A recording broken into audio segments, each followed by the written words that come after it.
वो कहते हैं कि जब कोई हमारी बड़ाई करे तो हम खुश हो जाते हैं, और जब कोई बुराई करे तो बड़े खिन्न और दुखी हो जाते हैं।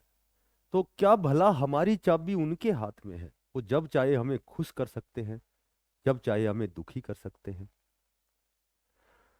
वो कहते हैं कि जिसका जैसा चरित्र होता है उसका वैसा मित्र होता है।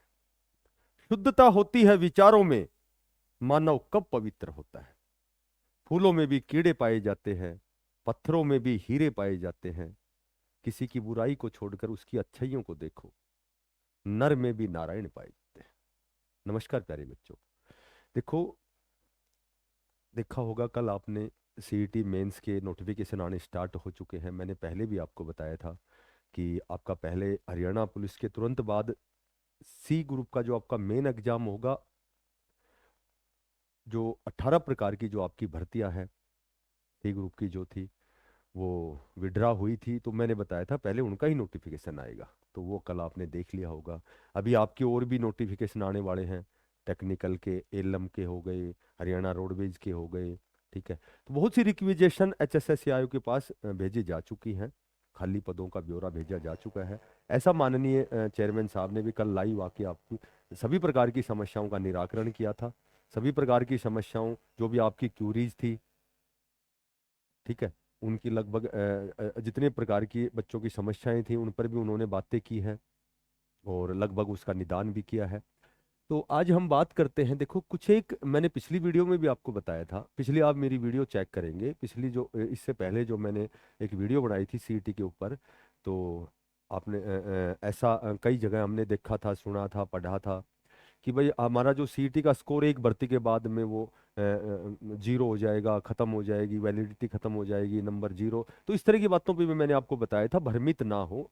यही एज इट इज प्रक्रिया मैंने आपको बताई थी कि क्या होता है कि सरकारी तंत्र के अनुसार जो कोई भी कैंडिडेट है किसी भी वैकेंसी पर यदि अपने आप को फाइट करता है, ज्वाइनिंग करता है, तो वो अपर लेवल के लिए तो उसके रास्ते खुले हैं। ठीक है, लेकिन वो अब नीचे नहीं जा सकता, क्योंकि ऐसा पिछली बार हुआ था कि पहले डी ग्रुप का जो आपका रिजल्ट आया था तो सभी बच्चे सी में चले गए थे, अब डी की सारी सीटें वैकेंट रह गई थी। तो लेटेस्ट जो अपडेट है कि एक को छोड़कर अधिक वेतन वाली दूसरी नौकरी में जाने पर मान्य होगा आपका सीटी स्कोर। इसमें यही कहा गया है कि आप यहाँ ग्रुप का मतलब नहीं है, यहाँ लेवल बनाए गए हैं। ठीक है, लेवल बनाए गए, लेवल 1 2 3 ऐसे बनाए गए। तो जैसे लेवल 2 में मैंने आपको पहले भी बताया था, लेवल 2 में कलर की भर्ती आती है। लेवल 3 में हरियाणा पुलिस की आती है, पटवारी की आती है। लेवल 4 में ग्राम सचिव की आती है। तो इस तरह से ये डिवाइडेशन किया गया है लेवल में। तो कोई भी कैंडिडेट अपर लेवल पर जाने के लिए, तो उसका जो सीटी का स्कोर एज इट इज रहेगा, वो 10 गुना की कंडीशन को पूरी करेगा। यदि नीचे जाता है, जैसे हरियाणा पुलिस का बच्चा है, हरियाणा पुलिस में 6,000 पदों पर आपकी भर्ती निकली हुई है, तो हरियाणा पुलिस में लगने के बाद आप क्लर्क में नहीं जा सकते। और जाहिर सी बात है, जब क्लर्क में आप नहीं जाएंगे तो सीईटी का जो आपका प्री का स्कोर है वो कहीं ना कहीं कट ऑफ कम होगी। पटवारी में आप नहीं जा सकते क्योंकि सेम एज इट इज वही लेवल 3 की है पटवारी और हरियाणा पुलिस। तो इसमें यही बात बताई गई है कि एक को छोड़कर अधिक वेतन वाली दूसरी नौकरी में जाने पर आप मान्य होंगे, जबकि आप नीचे और पैरेलल जो सेम जो आपका लेवल है उसमें आप नहीं जा सकते।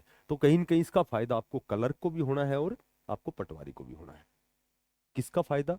जब हरियाणा पुलिस की आपकी 6,000 की भर्ती है, 6,000 की भर्ती होगी, तो जाहिर सी बात है कि क्लर्क की वैकेंसी आएंगी 2026 में, आपकी ग्राम सचिव की भी आएंगी, आपकी आपकी रोडवेज, हरियाणा रोडवेज में कंडक्टर ड्राइवर की भी आएंगी, आपकी इंस्पेक्टर की भर्ती आएंगी, एक्साइज इंस्पेक्टर हो, हरियाणा पुलिस में सब इंस्पेक्टर हो, कोऑपरेटिव सोसाइटी में सब इंस्पेक्टर हो, स्वास्थ्य विभाग में सब इंस्पेक्टर हो।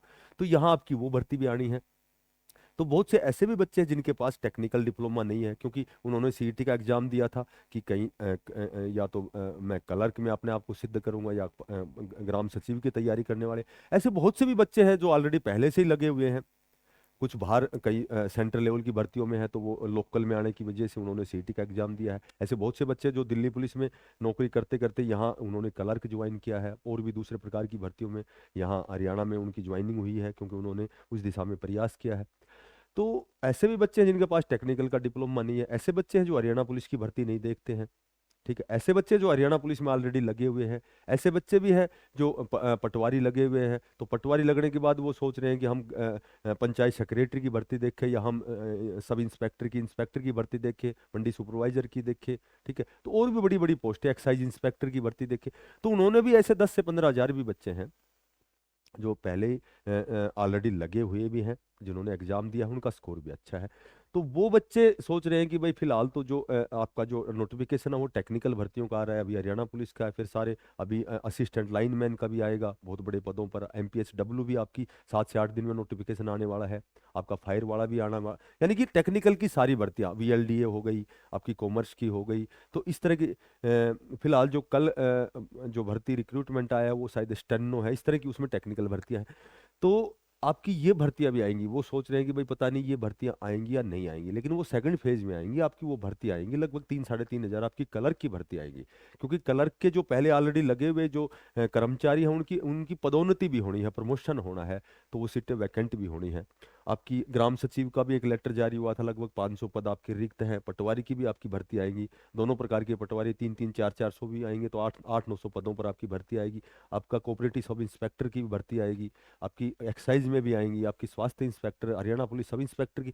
तो ये आपकी भर्ती आएंगी। मैंने पहले भी आपको शायद जो बच्चे मेरी वीडियो देखते हैं, मैंने उनको पहले बताया था कि सीईटी में जब आपका रिजल्ट आएगा, तो मैंने कई वीडियो में आपको नॉर्मलाइजेशन के बारे में बताया था कि 5 से 6 7 से 8 नंबर जो हैं पहली और चौथी शिफ्ट में आप बढ़ेंगे। तो आपने देखा होगा कि 3 से 8 नंबर बढ़े हैं। परसेंटाइल मेथड था, मैंने वो भी तो आपको समझा दिया था कि प्रश्नों के हिसाब से इसमें जो है मेथड काम करता है। जो सरल क्वेश्चन होते हैं उनके नंबर बढ़ाए जाते हैं, ठीक है, वो घटाए जाते हैं, जो डिफिकल्ट क्वेश्चन होते हैं उनके नंबर बढ़ाए जाते हैं। इस तरह की प्रक्रिया हमारी पहले हो चुकी है। तो अब मैं फिर आपको बताता हूँ, जिस हिसाब का ये सिस्टम है कि आप सेम लेवल पे नहीं जा सकते, आप नीचे नहीं जा सकते, तो इससे बेनिफिट क्लर्क की भर्ती में होगा, पटवारी की भर्ती में हो गया, और डी ग्रुप की भर्ती में तो बहुत ही ज्यादा बेनिफिट होने वाला है। और ये भी कल माननीय हमारे चेयरमैन साहब ने लाइव आके कहा है कि बहुत जल्दी आपका जेबीटी का रिजल्ट आने वाला है। आपकी टीजीटी की वेटिंग लिस्ट भी, जितनी भी रिवाइज जो रिजल्ट है वो सारे रिवाइज रिजल्ट आने वाले हैं। आपकी सी ग्रुप की वेटिंग लिस्ट भी आने वाली है। उन्होंने कहा है कि सी ग्रुप की वेटिंग के लिए लगातार बैठकें होती हैं और बहुत अच्छे स्तर पर हम पहुंच गए हैं। आपकी जनवरी लास्ट या फरवरी तक आपकी सी ग्रुप की जो वेटिंग लिस्ट है, जो 24,000 25,000 पदों पर आपका रिजल्ट आया था, तो उसमें 4-5 हजार सीटें वैकेंट रह गई थी। तो उसमें कलर की, हरियाणा पुलिस की, इस तरह की भी कुछ एक वेटिंग लिस्ट है, तो वो भी आपकी आने वाली है। तो ये बहुत ज़्यादा, जब सारा पूरा सिस्टम जब हम देखते हैं, तो पूरा सिस्टम जब हम देखते हैं, तो अब की बार वैसे भी 4 गुना की बजाय 10 गुना कैंडिडेट हैं। तो मैंने जिस हिसाब से सीटी में नॉर्मलाइजेशन के बारे में आपको बताया था, वही बात मैं यहाँ बताता हूँ कि सेकंड फेज में आने वाली जो आपकी ये भर्तियां हैं, जिन बच्चों के पास टेक्निकल के डिप्लोमा नहीं है किसी प्रकार का, जो पुलिस के लिए उनकी हाइट कहीं न कहीं कम रह गई। देखो, हाइट हमारे हाथ में नहीं है, तो उस विधाता के हाथ में है कि किसी की हाइट कम रह जाती है, कोई बहुत ज़्यादा इस दिशा में प्रयास नहीं करता, फिजिकली पर ध्यान नहीं देता, तो वो बच्चा सिविल नौकरी लगने के लिए वो सोच रहा है कि हमारी भी भर्ती आनी चाहिए, क्लर्क की हो गई, ग्राम सचिव, पटवारी की। तो सेकंड फेज में आपकी भर्ती आएंगी, और आपका जो सीईटी का स्कोर है, वो आपका जो सीईटी का जो आपने बहुत अच्छा स्कोर किया है, तो वो स्कोर आपका जीवन में बहुत ज़्यादा काम आने वाला है, बशर्ते कि आप लगातार प्रयास करते रहे, मेन एग्जाम की तैयारी करते रहे। तो जैसे मैंने नॉर्मलाइजेशन के बारे में बताया था, उसी तरह मैं आपको कई 2-3 वीडियो में पहले ही बता चुका हूँ कि जर्नल में जिसके 65+ नंबर है, हरियाणा रोडवेज है जैसे, तो हरियाणा रोडवेज में केवल वही कैंडिडेट एलिजिबल होगा जिसके पास ड्राइविंग लाइसेंस है, ठीक है। तो जिसके पास डीएल होगा केवल वही, और वो डीएल की भी कंडीशन लगभग उन बच्चों को पता है जो उससे संबंधित जो कैंडिडेट है, कंसर्न जो कैंडिडेट है। तो रोडवेज की भर्ती कंडक्टर ड्राइवर की तो केवल वही देखेगा जो जिनके पास डिप्लोमा है।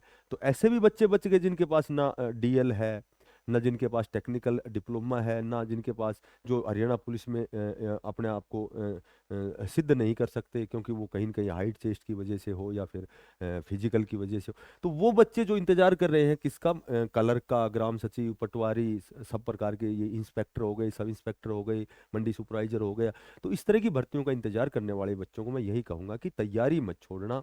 नोटिफिकेशन आपका भी आना है, हो सकता है महीने 1.5 महीने बाद आए, लेकिन आपका नोटिफिकेशन आएगा। और सीईटी में मैंने हर वीडियो में एक ही बात कहता हूँ, जैसे जैसे पहले कहता था कि जनरल में 65+ जिसके नंबर हैं वो बहुत से एग्जाम में क्वालिफाई करेगा, बहुत से एग्जाम में उसका कॉलिंग होगी, मेन एग्जाम में वो बैठेगा, और संभवतः विधाता ने चाहा तो वो पास भी होगा, क्योंकि यदि वो अच्छी मेहनत करता है तो। और 60% प्लस जिसके कैटेगरी में बनते हैं, ओबीसी, बीसी, ईडब्ल्यूएस में, तो लगभग बहुत से एग्जामों के 10 गुना में वो बैठेगा। यदि डिप्लोमा है उन बच्चों के पास तो वो तो निश्चिंत रहे, उसको तो केवल मेन एग्जाम पास करना है। 55+ ओएससी डीएससी हो गया, एक्स सर्विसमैन हो गया, तो बहुत सी भर्तियों में वो भी पार्टिसिपेट करेगा और एग्जाम को कन्फर्म फाइट करेगा। यदि भ्रमित ना हुआ और लगातार केवल और केवल वो श्री कृष्ण जी वाली बात है कि जो होने वाला है वो अवश्य होता है और जो नहीं होने वाला वो कभी नहीं होता, ऐसा निश्चय जिसकी बुद्धि में है वो कभी दुखी हो ही नहीं सकता। ठीक है, तो वो कहते हैं कि ए परिंदे यू जमी पर बैठकर आसमान को क्या देखता है, ए परिंदे यू जमी पर बैठकर आसमान को क्या देखता है, अपने पंखों को खोल, जमाना सिर्फ उड़ान देखता है। तो जो भी बच्चे नए हैं चैनल को सब्सक्राइब करना। एक छोटी सी जानकारी और है, सोमवार, मंगलवार और बुधवार और बृहस्पतिवार 4 दिन हमारी लगातार 4 मैराथन, 7-7, 8-8 घंटे की मैराथन है, बहुत अच्छे लेवल की मैराथन है, कोई किसी प्रकार का चार्ज नहीं है। पहले दिन रीजनिंग की होगी, फिर मैथ की, फिर हिंदी की, और चौथे दिन हरियाणा जीके की। 4 मैराथन है हमारी। ठीक है, तो आपकी सी टेट हो, एस टेट हो, आपका डी ग्रुप हो, आपका आपका जो सी ग्रुप मेंस के एग्जाम हो, चाहे टेक्निकल हो, नॉन टेक्निकल हो, नॉन टीचिंग हो, टीचिंग हो, तो सभी पदों के लिए वो बहुत ही बड़ी बहुत ही अधिक उपयोगी सिद्ध होंगी यदि आप उस क्लास में जुड़ते हैं तो। और जो भी साथी नए हैं चैनल को जरूर सब्सक्राइब करना, इसको ज़्यादा से ज़्यादा शेयर करना। देखो, मेरा वीडियो बनाने का मकसद केवल एक ही होता है कि जैसी मेरे पास जानकारी है ज़्यादा से ज़्यादा मैं बच्चों को मोटिवेट करूँ। ठीक है, क्योंकि आजकल कितनी नकारात्मकता फैली हुई है, सोशल मीडिया का दौर है, कितनी चीज़ें जहाँ मर्जी जो मर्जी आके हमारे दिमाग में ठूस जाता है। हम इस दिमाग में कूड़ादान इकट्ठा लिए घूमते रहते हैं, वही राग अलापते रहते हैं, वही बातें, नेगेटिविटी पूरा दिन ऐसे भ्रमित होते हैं। इसलिए मेरा उद्देश्य होता है कि थोड़ा सा मैं आपको मोटिवेट करूं, जहाँ तक संभव हो मैं करने का प्रयास करता हूं। जो साथी नए हैं, देखो चैनल को सब्सक्राइब करें। इतना ज़्यादा तो कुछ है नहीं कि मैं बार बार सब्सक्राइब करो, ये करो, इस तरह की चीज़ें मुझे नहीं आती। सिर्फ अच्छी वीडियो लगे तो आप जरूर शेयर किया करो, थोड़ा सा अप्रिशिएट किया करो। सभी बच्चों को बेस्ट ऑफ लक, सभी को धन्यवाद, राम राम।